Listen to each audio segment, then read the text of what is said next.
नमस्कार, आपण पाहतात सामान्य जनतेचा आवाज नांदेड सीएम न्यूज। आज आपण नांदेड परिसरातील सिडको भागामध्ये आहोत आणि सिडको भागातून एक अतिशय ताजी खबर या ठिकाणी येत आहे। ती म्हणजे ओबीसी जिल्हा अध्यक्ष विनोद कांचनगिरी व तसेच ओबीसी उपाध्यक्ष संतोष कांचनगिरी यांनी अशोकराव चव्हाण यांना ठोकला रामराम। अशोकराव चव्हाण यांना दैवत मानणारे तर अमरनाथ राजूरकर यांना सर्व मानणारे ओबीसी जिल्हा अध्यक्ष विनोद कांचनगिरी व तसेच ओबीसी उपाध्यक्ष संतोष कांचनगिरी यांची प्रभाग क्रमांक 20 मधून उमेदवारी डावलल्यामुळे दोन्ही भावंडांनी भाजपला सोडचिठ्ठी दिली आहे। तर दोन्ही भावांनी अशोकराव चव्हाण व अमरनाथ राजूरकर यांना रामराम ठोकला आहे। अशोकराव चव्हाण व अमरनाथ राजूरकर हे कोणत्याही पक्षात असो त्यांच्यावर डोळे झाकून भरोसा करत त्यांच्या सोबत राहणारे राम लक्ष्मणासारखी जोडी म्हणजे सिडको हाडको परिसरातून विनोद कांचनगिरी व संतोष कांचनगिरी हे दोघे भाऊ आज 10 ते 20 वर्षापासून माननीय अशोकरावजी चव्हाण व अमरनाथ राजूरकर यांच्यासोबत काम करतात। अशोकराव चव्हाण साहेबांचा वाढदिवस असेल किंवा अमरनाथ राजूरकर साहेबांचा वाढदिवस असेल, त्यांच्या वाढदिवसानिमित्त त्यांनी भरघोस स्वतःच्या खिशातून खर्च करत वाढदिवस मोठ्या प्रमाणात साजरा करतात। संतोष कांचनगिरी यांनी स्वतःच्या फॅक्टरीतील शेकडो शेतकऱ्यांना पीव्हीसी पाईप देखील वाटप केलेले आहेत। हे देखील दोन्ही भावंडांच्या वतीने सांगण्यात येत आहे। राम लक्ष्मणा बंधू म्हणून त्यांची सिडको हाडको मध्ये ओळख आहे। कोरोना काळ असेल, या सिडको हाडको परिसरामध्ये झालेली अतिवृष्टी असेल, या काळात देखील हे दोघे भाऊ समाज कार्यासाठी स्वतःच्या खर्चातून सरसावतात। तर स्वतःच्या खिशातून कोरोना काळातली किट असेल, त्यानंतर अतिवृष्टीमध्ये झालेले नुकसान असेल, हे सावरण्यासाठी स्वतः दोघेही भाऊ पुढे सरसावतात। तर अशोकरावजी चव्हाण व अमरनाथ राजूरकर यांनी प्रभाग क्रमांक 20 मधून त्यांना उमेदवारी देण्यास डावलल्यामुळे त्यांनी नाराज होऊन विनोद कांचनगिरी यांनी ओबीसी जिल्हा अध्यक्ष यांचं पद तर संतोष कांचनगिरी यांनी ओबीसी जिल्हा उपाध्यक्ष पदाचा राजीनामा दिला आहे। अशोकरावजी चव्हाण व अमरनाथ भाऊ राजूरकर यांना रामराम ठोकलेला आहे। भारतीय जनता पक्षावर व अशोकरावजी चव्हाण व अमरनाथ राजूरकर यांच्यावर नाराज होत त्यांनी प्रसार माध्यमांच्या यावेळी बोलताना विनोद कांचनगिरी म्हणाले, मी भारतीय जनता पार्टीचा महानगर जिल्हा अध्यक्ष ओबीसी सेलचा म्हणून पद माझ्याकडे होतं आणि या महानगरपालिकेच्या अनुषंगाने महानगर जिल्हा अध्यक्ष ओबीसी सेलचा असताना सुद्धा भारतीय जनता पार्टीचा DNA समजणारा ओबीसी हे सीएम साहेबांचे वाक्य आहेत आणि 65% ओबीसी असताना सुद्धा सन्मानाची वागणूक न मिळाल्यामुळे मी आज रोजी भारतीय जनता पार्टी ओबीसी महासेलचा अध्यक्ष या नात्याने आज भारतीय जनता पार्टीचा ओबीसी सेलचा अध्यक्ष असून आज रोजी राजीनामा देत आहे। मी लोकनेते अशोकरावजी चव्हाण साहेब यांचा खंदे समर्थक आहे, अमरभाऊ यांचा सर्वस्व आहे, परंतु मला ते मी स्वतःच समजायचं त्यांच्याकडून केव्हा मला फक्त माझी भूमिका होती, मीच कटर आहे, परंतु त्यांच्याकडून केव्हा रिस्पॉन्स मिळाला नाही। मी वेड्यासारखं काम केलो। मी त्यांच्या वाढदिवसानिमित्त रोगनिदान शिबिर घेतले, अमरभाऊच्या वाढदिवसानिमित्त नागरिक सत्कार केला भव्य मोठा सिडको हाडकोमध्ये जवळपास 5000 लोकांच्या समूहामध्ये 1 ते 1.5 लाख रुपये खर्च करून मी माझ्या वडिलांचा वाढदिवस साजरा केला नाही, पण त्यांचा वाढदिवस नागरिक सत्कार केला, त्यांचा वाढदिवस साजरा केला। लोकनेते अशोकराव चव्हाण साहेबांचा रोगनिदान शिबिर घेतलं वाढदिवसानिमित्त। स्वर्गीय शंकररावजी चव्हाण साहेबांच्या वाढदिवसानिमित्त पीव्हीसी पाईपचं 10 वर्षापासून पीव्हीसी वाटप करतो। भूकर मुतखेड अर्धापूर भूकर मतदारसंघामध्ये शेतकऱ्यांना मोफत पीव्हीसी वाटप करतो आणि भरपूर सामाजिक धार्मिक कार्यक्रम 3 मंदिराचा मी ट्रस्टी अध्यक्ष आहे सर्व आणि भारतीय जनता पार्टीचा ओबीसी सेलचा अध्यक्ष आहे।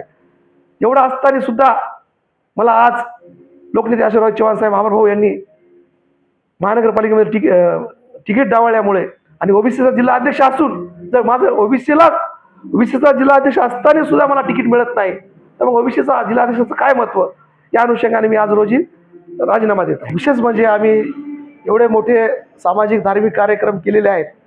कोरोना काळामध्ये तांदूळ वाटप केले, रोगनिदान शिबिर घेतले, राम लक्ष्मणासारखे आम्ही दोघं भाऊ कोणी अर्ध्या रात्री कोणी दाराला आलं तर त्यांची कोणतीही अडचण आम्ही दोघं धावून जातो, परंतु लोकनेते अशोकराव चव्हाण साहेब अमरभाऊ याच्या विश्वासावर एवढं मोठं आम्ही काम केलं जनतेमध्ये, परंतु आम्हाला कुठेही विश्वासात लोकनेते अशोकरावजी चव्हाण साहेब अमरभाऊन घेतलं नाही। या अनुषंगाने आज आम्ही भारतीय जनता पार्टीचा दोघंही भाऊ एक राग म्हणून आम्ही आज राजीनामा देत आहे. सर्वात महत्त्वाची गोष्ट म्हणजे आम्ही आतापर्यंत जे उपक्रम राबवले सर्व स्वतः स्वखर्चाने राबवले. कोणत्याही जनतेला झळ पोहोचली नाही किंवा लोकनेते आशीर्वाद चव्हाण साहेब असतील किंवा आम्हाला भाऊ असतील त्यांना आम्ही केव्हाही त्रास दिला नाही की आम्हाला आर्थिक मदत करा. फक्त आम्ही स्वखर्चाने फक्त त्यांचा आशीर्वाद आम्ही मागितला आणि आशीर्वाद मागून आम्ही स्वखर्चाने आम्ही त्यांना पब्लिकमध्ये जनतेमध्ये उतरून काम केलं. परंतु या कामाचा मोबदला लोकनेते आशीर्वाद चव्हाण साहेब आणि अमर भाऊ यांनी आम्हाला आज रोजी तिकीट न देऊन जनतेमध्ये काम करायची संधी जाणून बुजून दिली नाही. संधी आली होती पक्षाची परंतु हेतुपूर्वक आम्हाला डावलण्यात आलं. या अनुषंगाने आम्ही आज रोजी भारतीय जनता पार्टी ओबीसी सेलचा आम्ही अध्यक्ष म्हणून आज राजीनामा देत आहे. आणि नुसतं भारतीय जनता पार्टी DNA आहे म्हणतात भाजपाचा, परंतु खरं ओरिजिनल बीजेपीचा अन्याय ओबीसीवरच होतो हे आज रोजी मला लक्षात आलं. या अनुषंगाने मी आज रोजी भारतीय जनता पार्टी ओबीसी सेलचा अध्यक्ष म्हणून आज राजीनामा देतो. सर्वात महत्त्वाची गोष्ट आहे आज रोजी ओबीसी महानगर जिल्हा अध्यक्ष असताना एका ओबीसीचं तिकीट काढून दुसऱ्या व्यक्तीला जे ओबीसी ओरिजिनल नाही या व्यक्तीला देतात हे फार मोठा अन्याय झाला आज ओबीसीवर. या अनुषंगाने मला नांदेड जिल्ह्यातली पूर्ण ओबीसी संघटना असतील, ओबीसीचे बांधव असतील, ओबीसीच्या पूर्ण जाती धर्माचे लोक असतील ते म्हणत आहेत की तुम्ही ओबीसी जिल्हा अध्यक्ष असताना तुम्हाला आज तिकीट देत नाही तर मग ओबीसीचं आपल्या सर्वसाधारण ओबीसीचं काय. आणि ओबीसी जागी जर ओबीसीला तिकीट मिळत नसेल तर तुम्ही पक्षात राहून बीजेपी सारख्या पक्षात राष्ट्रीय पक्षात राहून काय मतलब आहे. या अनुषंगाने मी आज रोजी कंटाळून आणि माझ्यावर हे जे अन्याय झालेला आहे या अन्यायाला कंटाळून मी आज रोजी भारतीय जनता पार्टीचा राजीनामा देतो. ओबीसी महानगर जिल्हा माझी आत्ताच जवळपास 3 महिने झालं 4 महिने झाले निवड झालेली आहे. आणि 4 महिन्यामध्ये जवळपास मी 51 लोकांची कार्यकारिणी सर्व जाती धर्माचे ओबीसी जेवढे जाती धर्म येतात तेवढ्या जाती धर्माला घेऊन 51 लोकांची जम्बो कार्यकारिणी केलेली आहे. आणि त्या कार्यकारिणीमध्ये जवळपास आमदार लेवलचे माणसं माझ्या कार्यकारिणीमध्ये आहेत. गंगाप्रसाद काकडे असतील माजी मिनी जिल्हा परिषद सदस्य, ॲडव्होकेट हे असतील आपले रात्रक, असे मोठमोठे आता शिवसेनेतून राजीनामा देऊन आमचे अमोल एरगेवार असतील असे भरपूर मोठमोठे कार्यकारिणीमध्ये लोक घेतले होते मी. परंतु माझा आज विश्वास भारतीय जनता पार्टी ओबीसी या नात्यावर संपला. या अनुषंगाने मी आज रोजी राजीनामा देत आहे ओबीसी महानगर. तसेच आपल्यासोबत संतोष कांचनगिरी देखील आहेत. त्यांनी देखील आपली नाराजी व्यक्त केली आहे. ते बोलताना म्हणाले, नमस्कार, मी भारतीय जनता पार्टी ओबीसी उपजिल्हा अध्यक्ष नांदेड जिल्हा. आम्ही प्रभाग क्रमांक 20 मधून भारतीय जनता पार्टीकडे ओबीसी पुरुषामधून उमेदवारी मागितली होती. फार आशा 10 वर्ष झालं आम्ही अशोकराव साहेबासोबत राहून काम केलेलं आहे. त्यांना आम्ही दैवत मानत होता, ते आमच्या हृदयातले होते. परंतु आम्हीच हे समजत होतो, मात्र साहेबांना आम्हाला कधीच आपले जीवाचे कार्यकर्ते म्हणून समजलं नाही आणि आज फार मोठा धोका देऊन आमच्यावर फार मोठा अन्याय केलेला आहे. आमच्या एवढं कार्य शिडको हडकोमध्ये कोणीच केलं नाही, एवढं आम्ही कार्य केलेलं आहे. पदयात्रा, क्रांती सूर्य जगज्योती, महात्मा बसवराजांची जयंती, वाढदिवस, मोठमोठे महामानवांची जयंती आणि सामाजिक धार्मिक बरेच असे उपक्रम आम्ही या शिडको हडकोमध्ये राबवलेले आहेत. परंतु अमरभाऊ यांनीसुद्धा आमची कोणतीही दखल घेतली नाही. खरा कार्यकर्ता कधीच तयार होणार नाही. जर असा कार्यकर्त्यावर अन्याय झाला तर कोणीही काम करणार नाही पक्षामध्ये. म्हणून फार नाराज होऊन मी आज भारतीय जनता पार्टी उपाध्यक्षपदाचा राजीनामा देतो.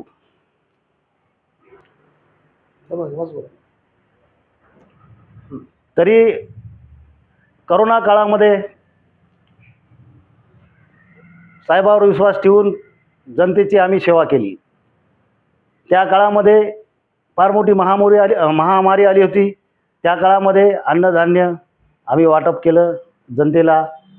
आणि त्यानंतर काल झालेल्या पावसाळ्यामध्ये अतिवृष्टीमध्ये साहेबाच्या नेतृत्वाखाली साहेबाच्या आदेशानुसार आम्ही पूर्ण गल्लोगल्लीमध्ये ज्यांनाच्या घरामध्ये पाणी गेलं, ज्याचं अन्नधान्य सर्व उद्ध्वस्त झालं, अशा लोकांना सहारा देऊन त्यांना अन्नधान्य वाटप केलं.